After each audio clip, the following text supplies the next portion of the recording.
Time for world politics, and of course, we've got a lot of things happening on the political landscape. And of course, we'll be talking about that. I've got Rick Rosner with me, and we'll see who else joins us as well. But definitely, a lot's been happening on the political landscape, and folks were talking about that, including the gentleman that was telling me about his run-ins with the law that were going on his TikTok. It was actually a young lady's TikTok, and they were at a popular spot in Detroit, and all along those lines. And I didn't, of course, they were definitely concerned about security and everything like that, so they wouldn't tell me where the restaurant is and all along those lines. But apparently, it's a very popular one there in the Detroit area and all in that way. So maybe folks can figure it out since they've got a patio and they were seeming to enjoy the patio and all along those lines. But a lot of folks are concerned both in regular life and just in general about security. Like I said earlier on World Edition, our own mayor was talking about being diligent, and I can definitely understand people being diligent if they're in the public light, whether that's the public light of TikTok or the public light of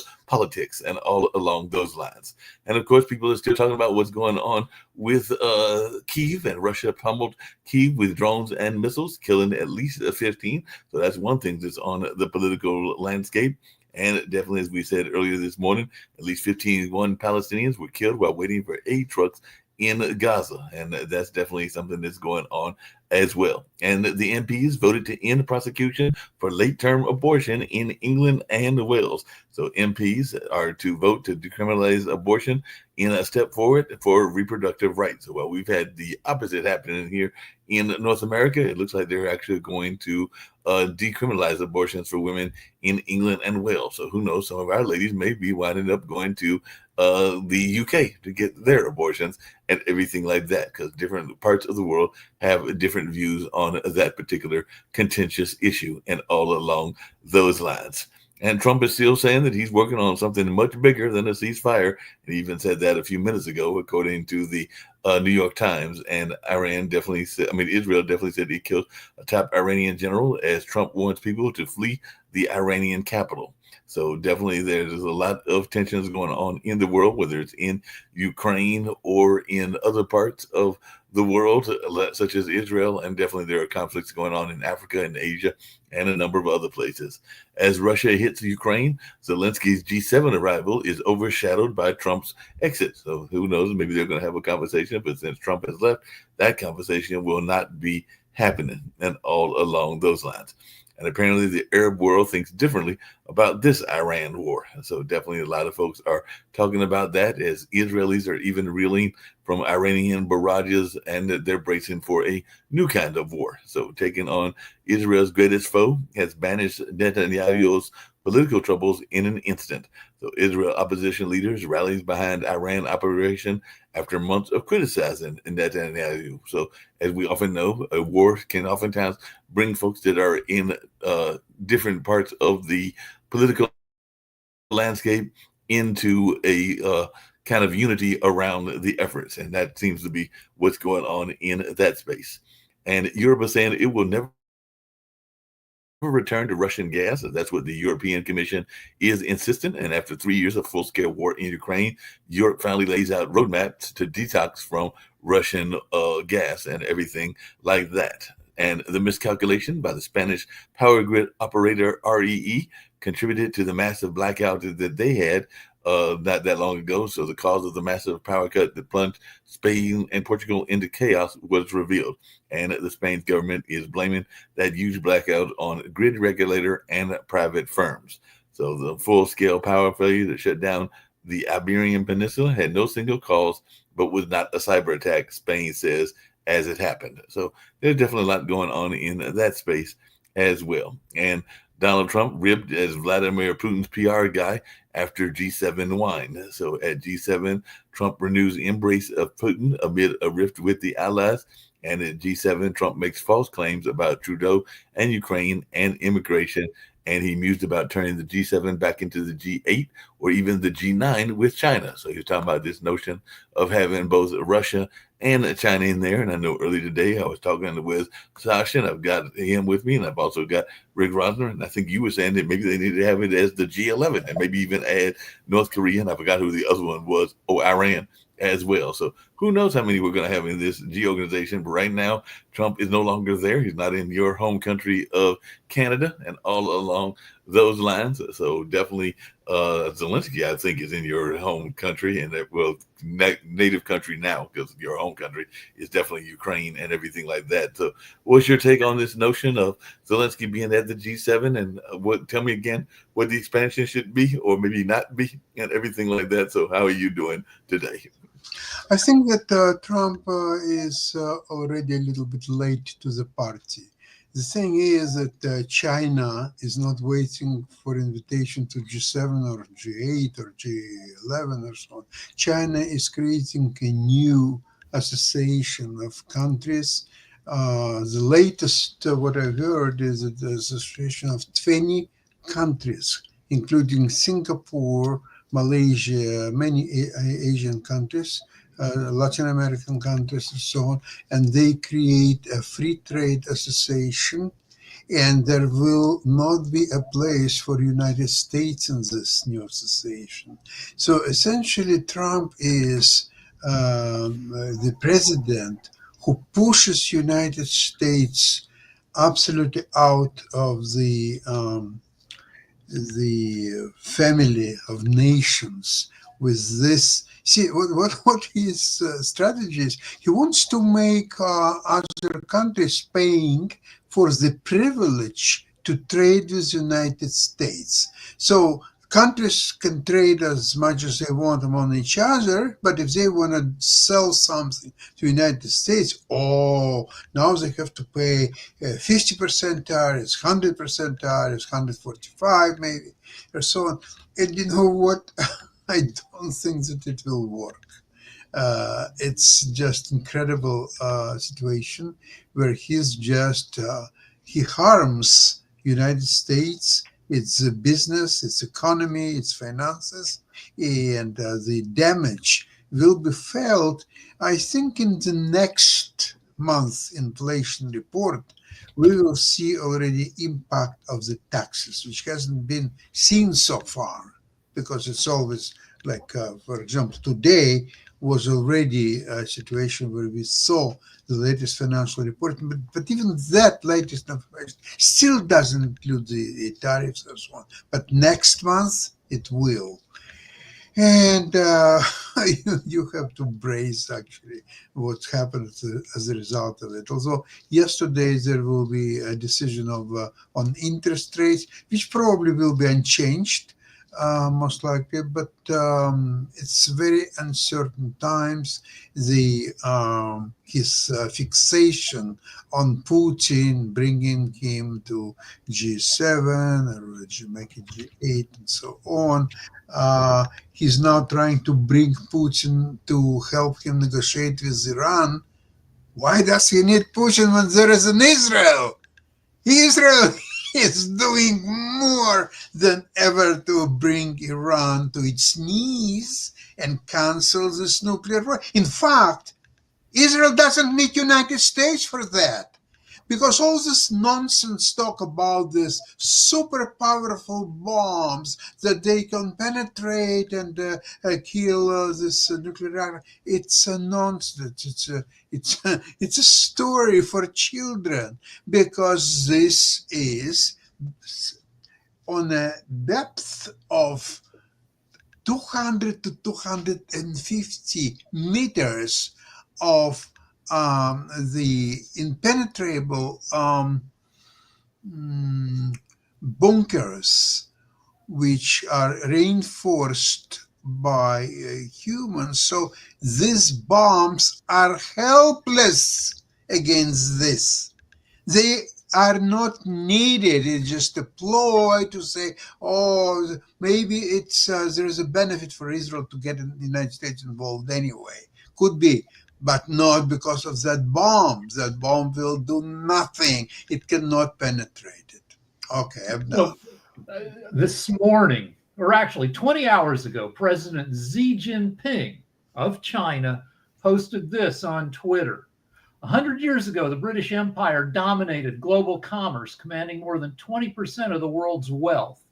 Many believed its sun would never set. 200 years ago, France bestrode Europe's stage. 400 years ago, the Spanish crown reigned from Manila to Mexico, its treasure fleets groaning with silver and silk. The kings thought their glory would last eternal. Each empire proclaimed itself indispensable. Each was ultimately eclipsed. Power wanes, influence migrates, and legitimacy dies the moments it's assumed rather than earned. Should America forfeit the world's respect, it will discover what every fallen empire learned too late. The world moves on, always. And this is the president of China posting this, taunting us, making fun of Trump for being shitty. So what scares the world, among other things, is that we don't have good continuity of government. We had 8 years of Bush, and then Obama got elected, and he went on an apology tour saying, sorry, we're better than that. Then we had Trump. Then we had Biden, and it's ping pongs between rational government and freaking idiots. Well, speaking of taunting and everything along those lines, and I hear what you're saying, Rick, but I don't know if you saw it, Sasha, but it was quite hilarious and everything. But apparently the Russian government, which I know you are definitely not a fan of, and I understand that, and all along those lines, but they taunted the Washington, D.C. March / birthday party because they showed a clips of what looked like they were the Chinese marchers in one of their parade. And of course, they were in effective lockstep, and they were doing the very uniform kind of march and everything like that. Whereas the American soldiers were almost like stuttering in the way that they were marching. Scrolling. Everybody was walking at their own pace. Right. They weren't doing lockstep marching, and it wasn't like military marching. I've even heard that President Trump is upset at Pete Hegseth because he didn't think that they treated it like they should, because he was one of this big honoring of the army and of course of his birthday and everything along those lines. But it was definite mocking that the Russians did, because they put out, I can't remember if it was on TikTok or one of the other social media sites, but it was literally the Chinese soldiers very much in uniform marching, and including one that was all brigade. From the idea for the parade to the execution, it was incompetent. According to one story, and I think National Review or The Nation, somebody watched the proceedings and said that there were thousands of people who wanted to attend the parade who couldn't because the website told people to go to the wrong place at the wrong time because they moved it up because they were afraid of rain. And the people who were there to help people get to the right place were just being dicks. So, and the parade was the whole history of the military, so it included tanks from the Korean War, including one that was particularly squeaky, and that was the clip that everybody used to make fun of the parade. It wasn't. No, your boss, your former boss, made fun of that, because I was watching Jimmy Kimmel, and he was asking about W4 and wondering, don't they have any W4? Was this tank? Was it from World War II, or was it from WD-40? Because it sure needs it. Also, Colbert showed the same clip. Right. And they showed clips of Trump looking sad. They showed him falling asleep. They showed him reaching out with his pinky to try to touch Melania's hand, and her pulling her hand away. Like, it was just a freaking. It was a shit show, and that's the only way we can describe it. Rick, I do have a question for you, and Kim may be interested in this as well. And I know we were hoping to get a guest that she was hoping to bring on. Hopefully that guest will come on either today or on Thursday. But I do know that Tuesday was the scheduled day of somebody that she met through TikTok. But one of the things I've noticed, in your daughter, if I remember correctly, just came from London and everything like that. But it seems like London is becoming the new, and I consider you a liberal or a moderate to liberal and everything like that.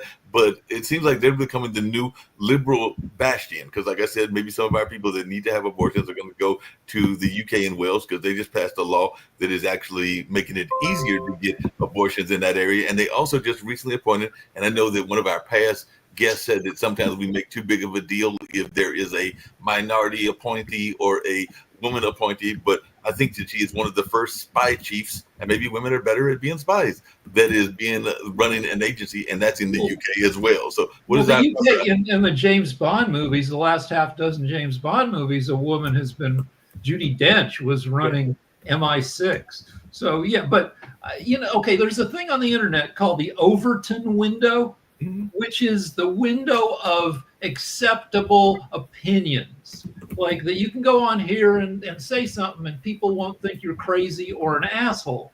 And the window gets dragged around by people posting stuff. And for the past 10 years, the window has been dragged way to the right, to conservative stuff, because the MAGA is way the heck to the right. So they drag the whole discussion.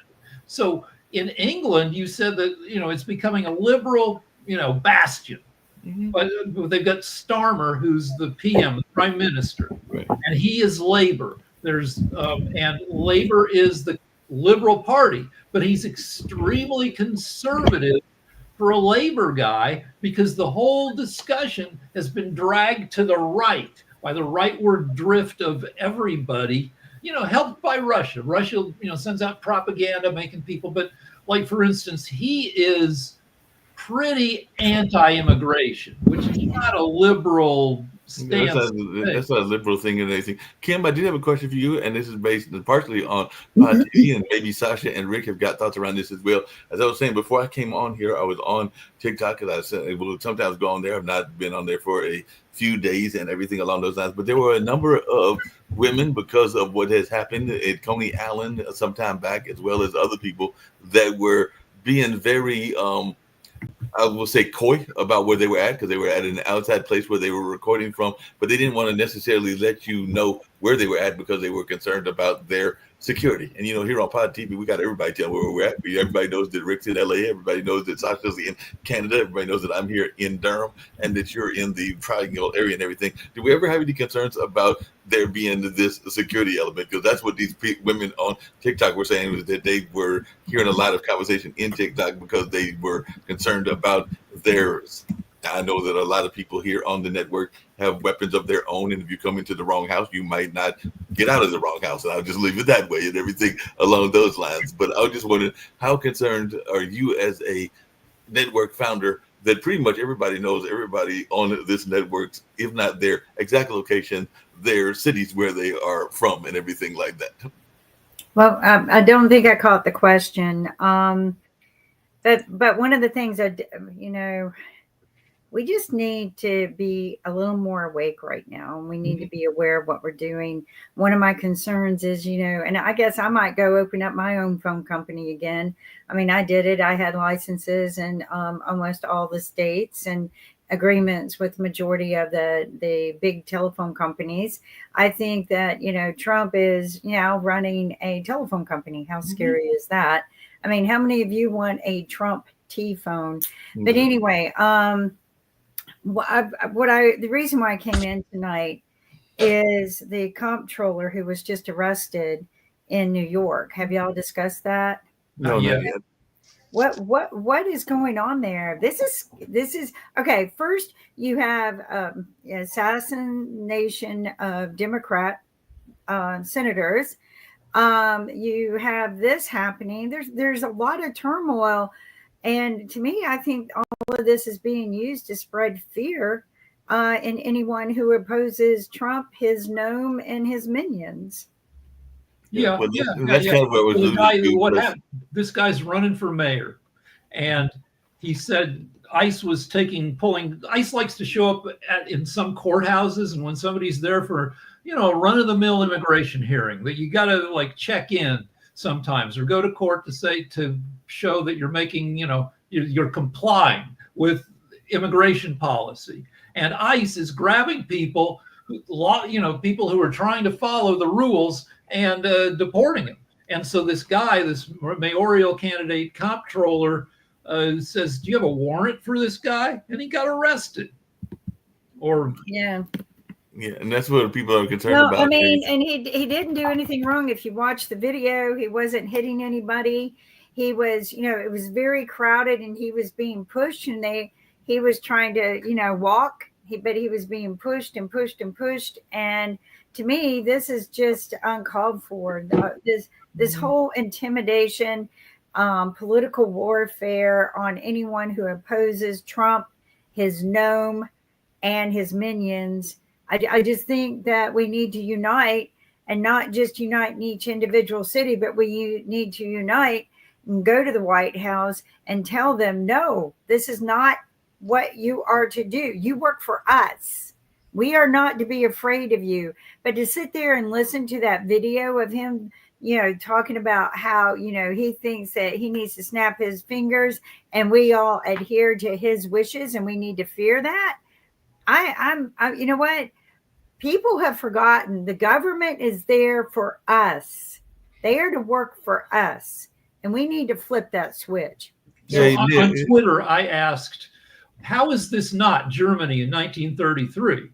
And somebody wrote back saying, we've seen it all before. We saw, like, fascism in the 1920s was a new thing. It was pretty much a new word. And it started in Italy in 1922. But since then, we've seen, big time fascism, Soviet Union, Hitler, Mussolini, and then, Pol Pot. We've seen it happen a dozen or more times. So we have the example. So will knowing how the playbook works, will having like a pretty incompetent wannabe fascist as president, will he be able to pull it off? 5 million people showed up to protest him. Will that make any freaking difference?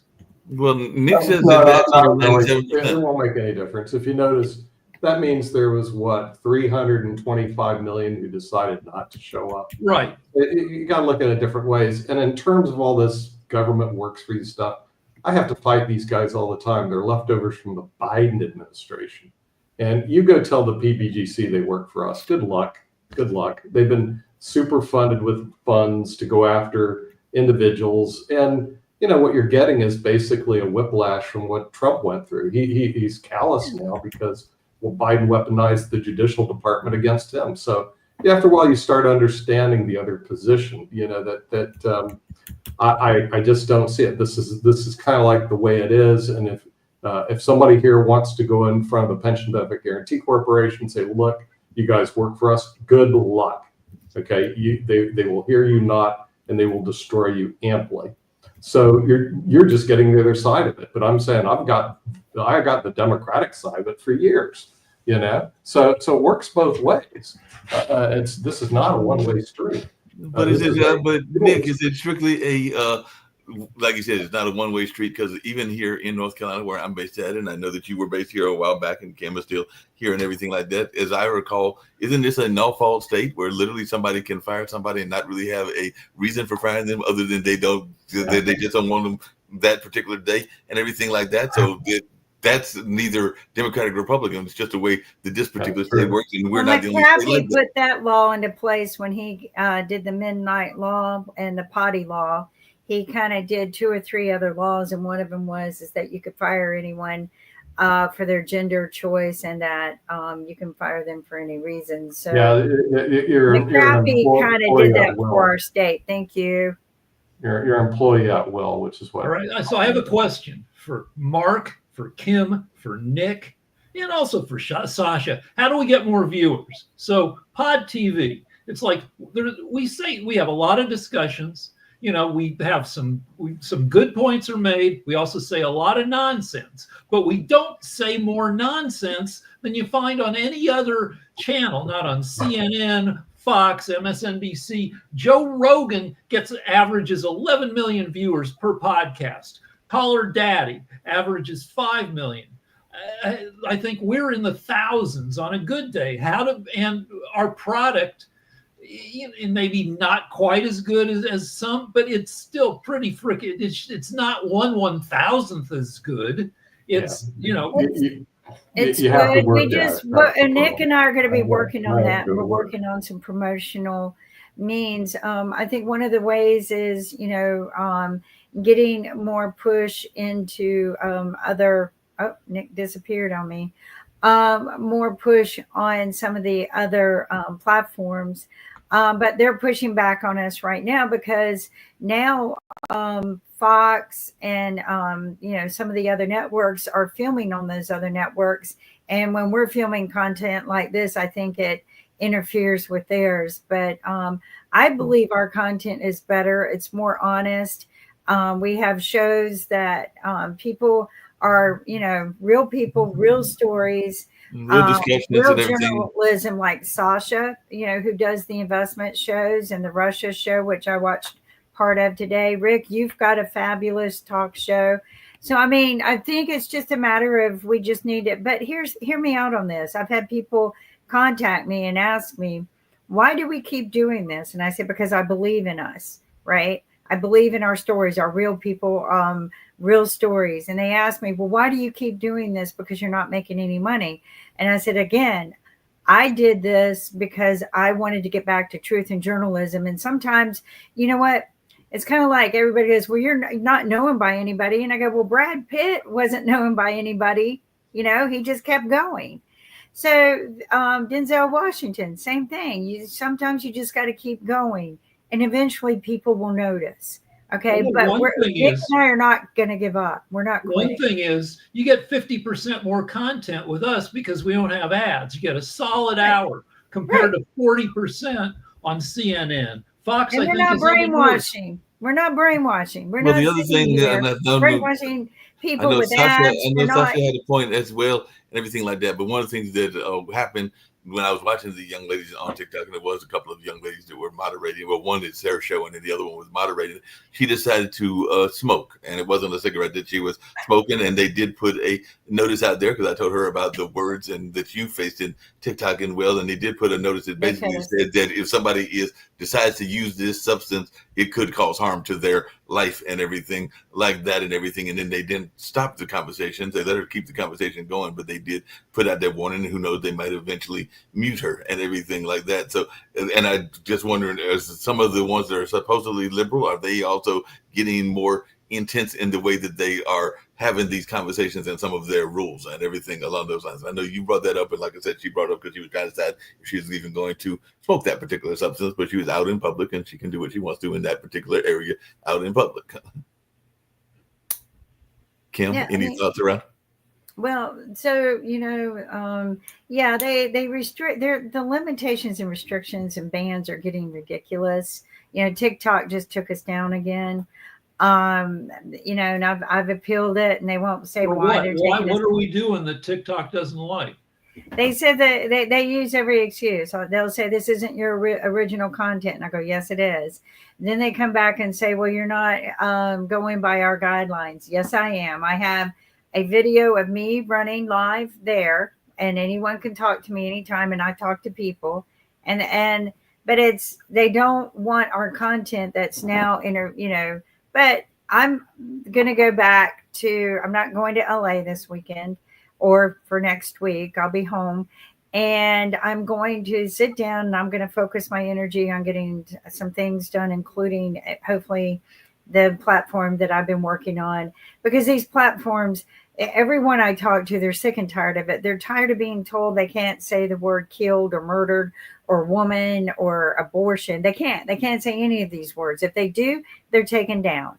Facebook just took down, I typed up a post on a pink background, and I posted it, and they deleted my post. They left the pink, but they deleted all my words. I mean, because I took a snapshot of it. I usually do. And I looked at my post later, like I looked at my story, and there was just a pink block. And I'm like, what the heck? They physically went in and deleted my post. So I don't know anything other to do now than to say, okay, it's time to change and, go to another platform.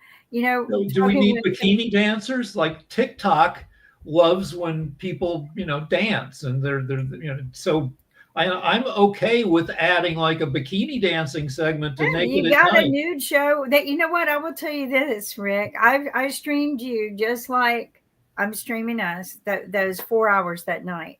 They didn't take us down one time.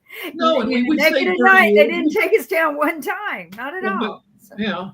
All right. They even asked, they said, are you filming or broadcasting live? And I go, absolutely. We're broadcasting live out of California, and it's streaming through our system and to yours. And I'm here live as well, because that's one of the requirements they have is that, one person still be live on the on the feed, and I'm there live. I wave at people, I chat with people, but they just took the access to anyone coming and watching us. We're still filming there, but they took away the access. Wait, well, on is that a TikTok requirement?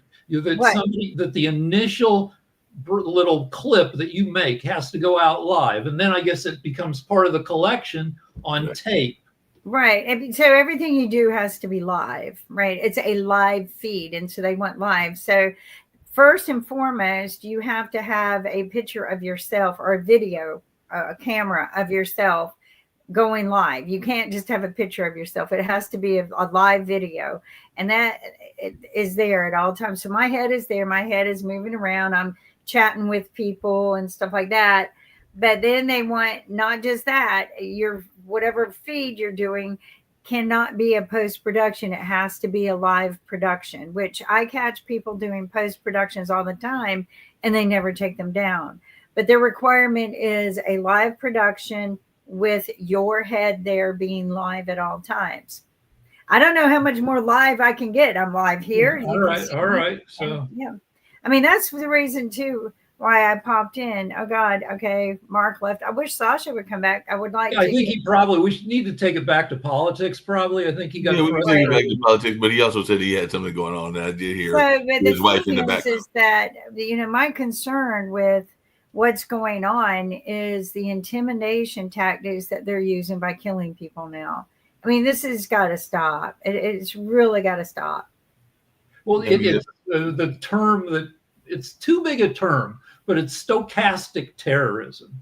And the way it works is you broadcast messages of hate with a particular political stance. I would argue that most of the hate-filled messages come from the right in America. The right would argue not. They always, when this happens, like the guy who killed the Minnesota legislators, they tried for days to make him seem like a crazy Democrat. He's not. He was a registered Republican. He was pro-life. He had a kill list that was almost all Democrats. Right. But so the idea is that if you broadcast enough hate, there's 1/3 of a billion people in the U.S. Say 0.5% of those people are dangerously crazy. That's 1.5 million people. And if you send a go kill message to so many people, you have a reasonable expectation that some dangerous lunatic will be persuaded by the messaging. And I don't know that he was persuaded by the messaging as much as maybe he was a hired hitman. I'm sure we'll never find out. But the scary part is, if you do the math, if you add up all the facts, that he was unemployed, didn't have a lot of income, had a big family. He was living with roommates in the city trying to look for a job. And he somehow acquired a police SUV, acquired a police uniform, acquired guns and ammo. Right? He owned a security company, so he had uniforms. He had an SUV that looked like a security vehicle. He had all this stuff. He had to buy a mask, a bald head mask that he had to buy the mask. And correct me if I'm wrong, but I think that because of a lot of times people want to masquerade as police officers and everything like that. I don't think it's all that difficult to get a police uniform and everything. Depends on how detailed people want to be in terms of looking to see if it looks like a legitimate police officer. But I think that it was fairly easy 2 in the morning. It was late at night. Right. And look, I've seen one shot at one point he was shooting through a door at people. So he didn't even have to convince anybody. All he had to do was get somebody to walk up to the door to see what's going on. Yeah, and all they're going to see is a police uniform. But I want to come back to something that Nick said, and I wish Nick was here, just like we want Sasha to be here. But I did see Sasha go off and talk to, I believe it was his wife or somebody about some family conversation and everything. But Nick has brought up this point a couple of times, and I just want to hear y'all's thoughts around it and what your answer is, which is that there was let's say 40,000 or 50,000. They were at the Washington, D.C. Army / military parade, birthday party for Trump and everything like that. Even if there are 5 million people that were protesting in the various cities, and I've mentioned that Durham had a nice turnout, Charlotte had a nice turnout, and there was like a turnout. What Nick has said several times is that that's only 3% of the population. So what about the other 97% that aren't? It's not even 3%. It's less than 2%. So, but what is your answer to Nick? Because what Nick is saying is that that's good. That's 2% that are choosing to protest for whatever reasons, but the other 98% are not protesting. So what is either one of your answers to that? Because Nick so, all right. So it's tough because the U.S., a third of a billion people, the U.S. from one end to the other, east to west, 3,000 miles, top to bottom, north to south, 1,500 miles. That is 4.5 million square miles. And all these cities, we're a huge country. France is really good at striking. I guess the biggest strike they had, May 1968, 10 million workers, 2/3 of the labor force walked off the job. They shut the country down. And that's back when France probably had 40 million people. So 1/4 of the country walked off the job, shut it down. And they've got a tradition of being able to, much smaller country. And we are not set up for general strikes, for protests to shut down the country. You know, it's logistically, really tough. And we also don't have a tradition of collective action. That the U.S. is the land of rugged individualists. We everything you don't like is communism or socialism. So we don't particularly like working together. To that point and everything, I'm going to go back in history because that's part of my job in Hayti, as being a historian for them and everything. But correct me if I'm wrong, there weren't probably that many people that were literally protesting even when we had some of our biggest mass demonstrations. I'm thinking Vietnam probably had a few million people compared to the population that were actually in the streets protesting, and definitely even the civil rights marches. There were some good marches, and they had good crowds of hundreds of thousands, if not millions, and even the Million Man March, which probably got up to 1 million men and all along those lines. But that's a small amount compared to the actual amount of people in society. Nixon listened to reason. Nixon was kind of a crazy guy. He was one of our crazier presidents, especially towards the end when he was getting drunk every night and on his knees praying and telling, like Kissinger, I could hit the button and I could, I could end the world with nukes. Not a guy, but he would still, even as crazy as that was, he listened when, he saw when Walter Cronkite, our most powerful, most famous newscaster, came out against the Vietnam War. That was the first war where we had close to live footage from the battles. And when Cronkite said, yeah, this is no good, Nixon said, we've lost the war. And when guys from the Senate and the House came to him and said, if you don't resign, you're going to be impeached. And Nixon's like, yeah, you're right. And he left. And Trump said, fuck it, and went ahead and got impeached twice. Mm-hmm. And so, back then, Nixon could see the protests and decided, yeah, I guess we have to wrap it up. And Nixon did lots of stuff he didn't want to do because he saw the will of the people. He created the EPA, the Environmental Protection Agency. He didn't give a crap about the environment. He just saw that the people did. He created the war on cancer because the people wanted it. But Trump, he does what he wants to do, and sometimes he does what his base wants him to do. But he takes a bunch of positions that are minority positions, and he doesn't care. Yeah, he doesn't seem to care at everything along those lines. But, there are other people on this. I'd love to hear Kim's thoughts around this. But there are other people that do seem to care because they realize that they made a stupid mistake. So Bill Murray, who was a noted comedian and everything, says he's done a lot of stupid things because of his fame. The 74-year-old actor first found success when he joined Saturday Night Live. And, of course, he had that illustrious career. But he told the Sunday Times, you have to have an ego to work with. You needed to get the work done. it's not important to try to change your ego and to keep it in check or dial it down. What's important is to watch it. Your first brush with fame, it's not like it's gotten any bigger, but you lose control for a year or two. You make a lot of mistakes and you do a lot of stupid things, and you allow people to fluff you up and everything like that. And he did say that one of the mistakes he did was this whole notion of when he was doing one of his latest movies, which I think is out now and everything, that he went up and kissed this woman they were all masked because it was during the COVID era and all along those lines. And he felt that he got kind of like run through the ringer, which is, I know, something that Trump has said as well and everything along those lines. So how much do people in those famous lines, because we also got the Puffy trial going on as well, get caught up in this notion of the ego and everything like that? Because he even said that he's done this before, where he's definitely kissed folks. All right, so take in the 80s and 70s, there was gay liberation, which started with Stonewall in the mid 60s. And by the 70s, it was in full swing. And guys there was this bathhouse culture. There were bathhouses, which were like, giant saunas. And the gay bathhouses, guys could have sex with, and a lot of guys did, with 3 different guys a day for 365 days a year. That's over 1,000 different guys a year. And because everybody wanted the same thing. They wanted sex. But women are not generally promiscuous like that.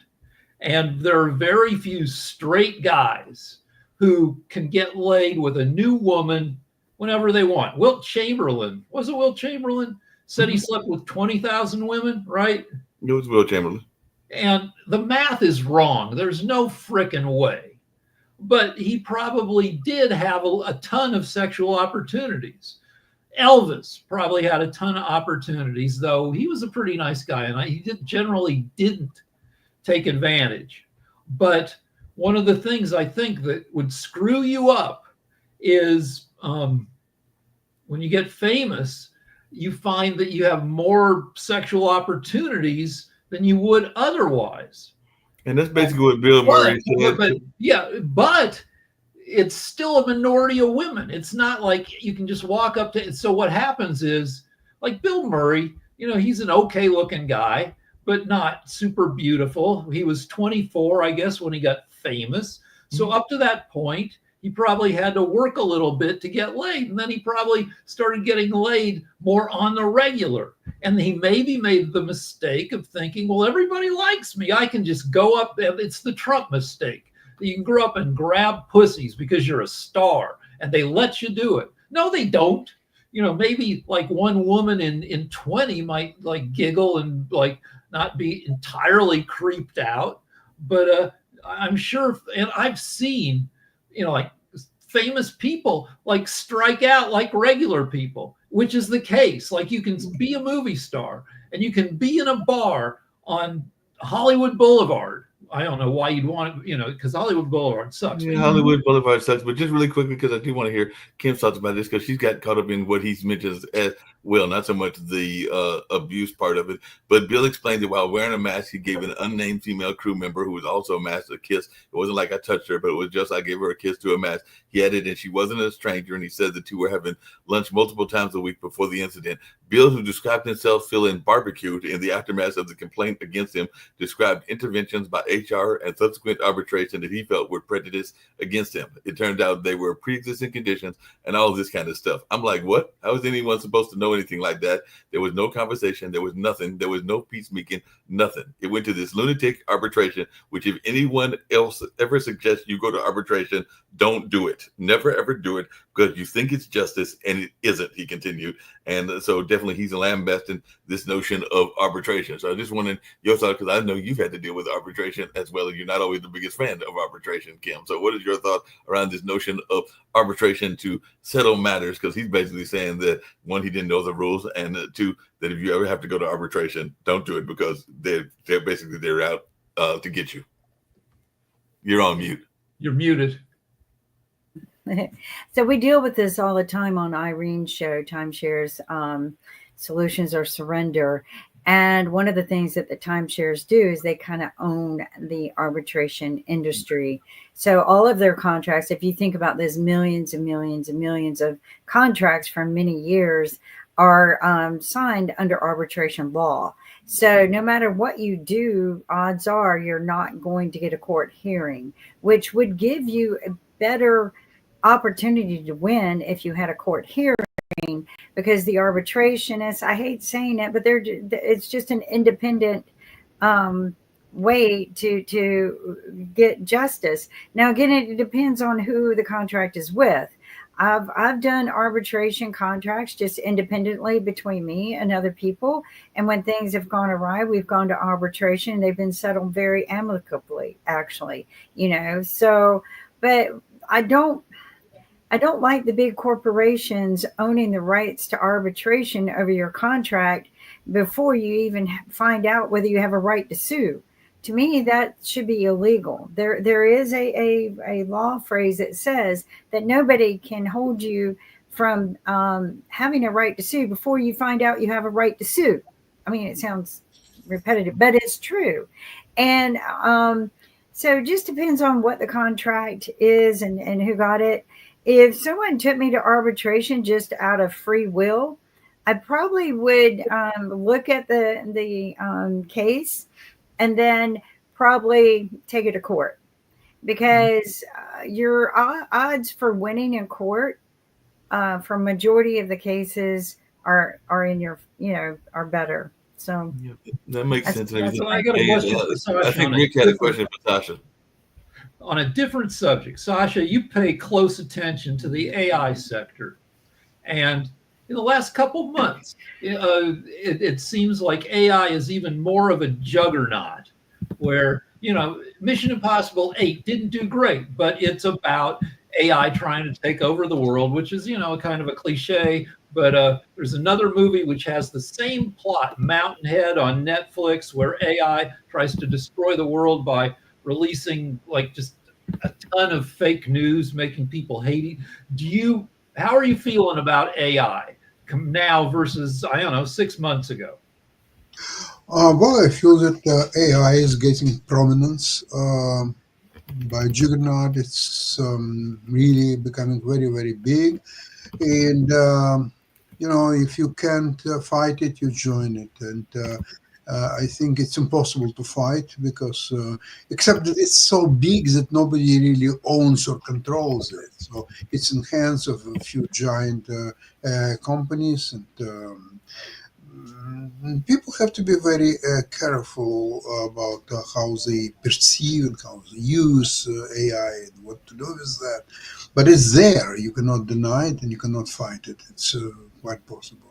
Now, speaking about what you just discussed about this arbitration, whether it's against lawsuit, see, the problem is that arbitration is much cheaper and faster, except that the result may not satisfy you.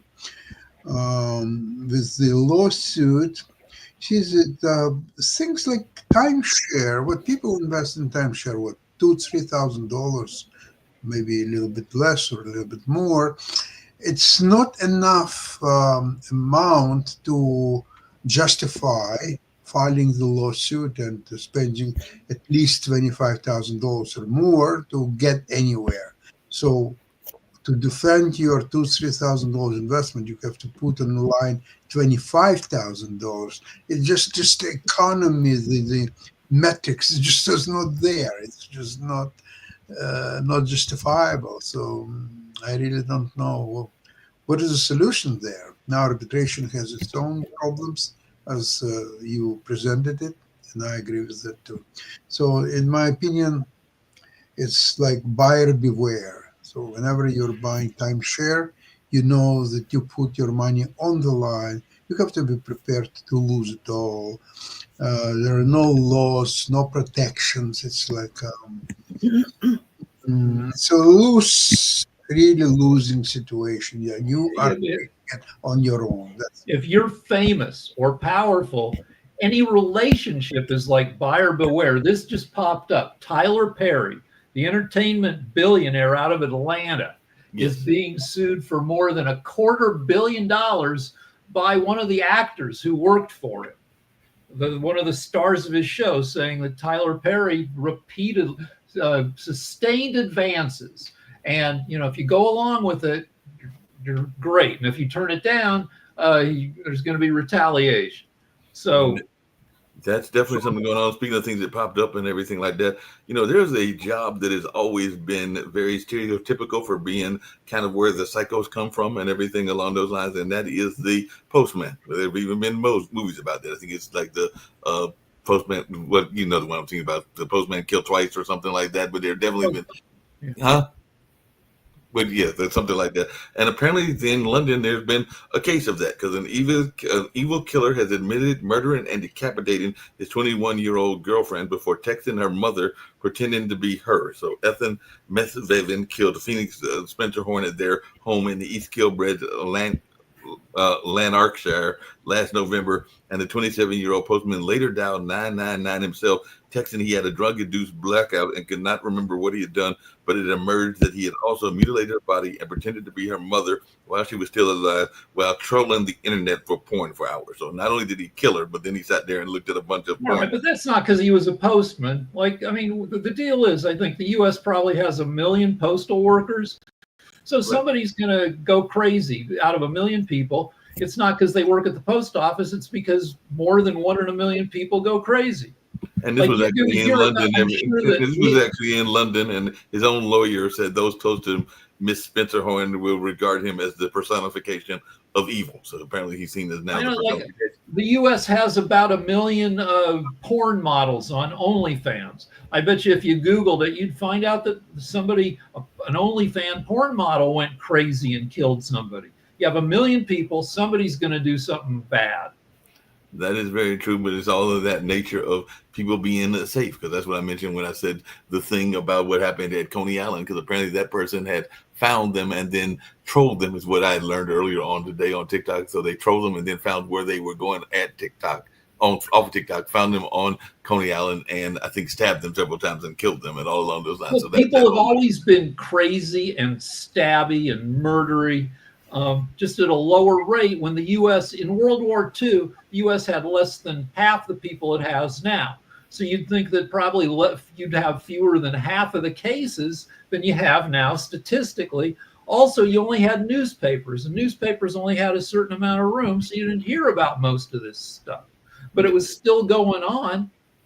Yeah, that makes sense. I want to come back to something we were talking about earlier, and it is on the political landscape. Sasha, what is your thoughts around this notion that this could have been one of the most mishandled celebrations or parades in the world? And like me, and you've even got more experience because you did work on a carnival. I mean, a ship. I can't remember if it was Carnival or not, but you did work on a cruise line and everything. So I know you've done events, you've seen how things are supposed to be planned, and I think you've even done big events, whether that was in Russia or Ukraine or even here in Canada and all along those lines. But apparently President Trump is blaming Pete Hetchets for this being a very mismanaged event because he was one of this glamorous parade and everything like that. So from a planning standpoint, that's whether we like or don't like, because I know you're not a big fan, neither am I, of Trump. But from a planning standpoint, what is your take on the way that they organize this particular celebration on this past weekend?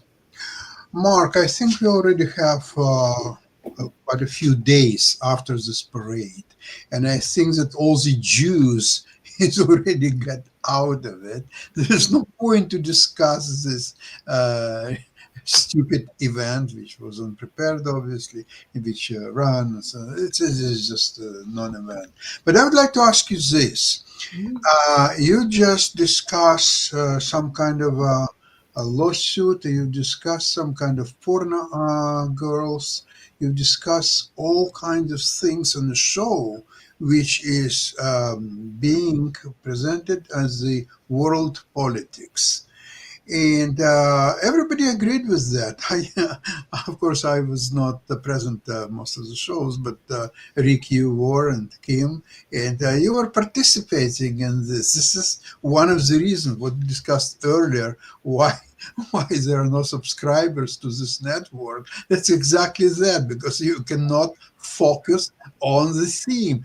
In my Ukrainian show, have you ever heard me discussing the Latin America or climate change or something? Well, Sasha, to be fair and everything, politics covers a number of things. The judicial is a political atmosphere, and if you follow the state, and I was a political science major and everything, or minor and everything. So the judicial is part of what goes on in the politics. And this particular case was in Europe, so it wasn't here and everything. So politics isn't just the politics that is in the administrations. It is a number of political atmospheres, and the judicial is part of politics. Okay. I have no problem. That's your show, and if you think Well, I mean, so the other thing is like I was trying to explain, we are going to be doing some marketing there, but I do want to discuss just a little bit more about some of the things that are going on wrong. I mean, we've got more incited wars than we had before Trump took office. We have a lot of uncertainty and unsettlement around the world. It seems like more and more problems are occurring. Our economy is taking a nosedive, and the only certainty that we have is the chaos and uncertainty that Trump has caused trying to make America great again, and he hasn't. So I just want to say, if we measured what we have today, is it really better? And are we headed in the right direction? Just because somebody does a lot of things and he's achieving a lot of things doesn't mean they're good. Doesn't mean it's right. I want to talk about groupthink in relation to that. Yes. Now, a majority of people think that Trump is incompetent, but he's propped up by right-wing media that keeps his base in line because there's a lot of money involved and power involved with that. So I have a tic-tac-toe theory of any kind of leadership. You get three good people in key positions on a TV show. I've worked on a bunch of TV shows. A lot of them were great. A lot of them were fucking terrible. And a lot of it depended on people in key positions. And there's a famous book about Lincoln called Team of Rivals, about his cabinet, where he hired a bunch of guys who didn't agree with each other. And that was a way to avoid groupthink, because he had a tricky job to do. He had to keep the nation together. And, he ends up being our best president because he pulled it off. But he did it with a cabinet where everybody was calling everybody else an asshole. Now, with Bush, you had groupthink that led us into Iraq. With Biden, you had groupthink in the White House where everybody decided, Biden was fine and we're doing fine and our messaging is fine. And with Trump, you definitely have groupthink where you've got a bunch of key people. Rick, isn't the flip of groupthink this notion, is kind of what, to some degree, Sasha might have been alluding to, and I would say that I believe that politics is a multi-spectrum kind of thing and all along those lines. But even going past that, it kind of comes back to what Nick said earlier, and I'm going to come back to that and everything like that. Because part of the group thing is that there are a lot, in my mind, of zombies that are out there that don't really have a dog in the fight. So if 97% or 90% of the population is not really caring enough to either come out to a march or to come out to be engaged, or just kind of like going along with the flow and everything like that, isn't that part of the reason that these things can happen, whether that's Trump, whether that's Biden, whether that's a number of other people? One reason that it happens, a lot of people are not taking a stance one way or the other, and that's one reason is that a lot of people are disempowered because of gerrymandering, because 90% of the seats in the House of Representatives are safely owned by either the Democrats or the Republicans. So if you win the primary, you will win the general because your district has, for the past 30, 40, 50 years, always voted for the same party. But Rick, it's not just gerrymandering. It's also the notion of kicking the can down the road, which is what I think just happened here in Durham with a major zoning thing that we're going to have. They decided to push the vote back to have some more community discussions. So instead of it happening in June and them actually voting on it, because they voted on a massive $1 million budget that was passed, and I'm glad. So some of the things that were passed included transportation oriented stuff that impact me personally. But the major issue that was a gentrification issue, the on the road, and they put it off 2 months and everything. The concept of kicking the can down the road is that you'll lose more votes by taking a strong stand than you will by just bullshitting your way around it. People will be kind of pissed, but you'll lose more people if you do the brave thing. Right. You may get stands one way or the other versus just kicking the can down the road and pushing it off, which a lot of times people will do because they're afraid of what's going to happen. We're going to have a primary here and everything. So some people are thinking that the current administration doesn't want to make a decision because it could impact their primary and everything like that. So that's the notion of kicking the can down the road and everything. And I've seen that even on the national level. Yeah. We should probably kick it down the road till tomorrow morning because we are. Yep, and that's what we'll do. We'll kick the can down the road. We've got another couple of shows going, including the Lawyer's Den and Wall Street Hacker. So we're going to get on out of here, but we'll see you on tomorrow. Hopefully we'll see Sasha as well tomorrow. I was looking for him today, but I know he's oftentimes busy with other things, but hopefully we'll see him tomorrow doing World Edition and everything like that. So see you two gentlemen later. Bye-bye. Bye.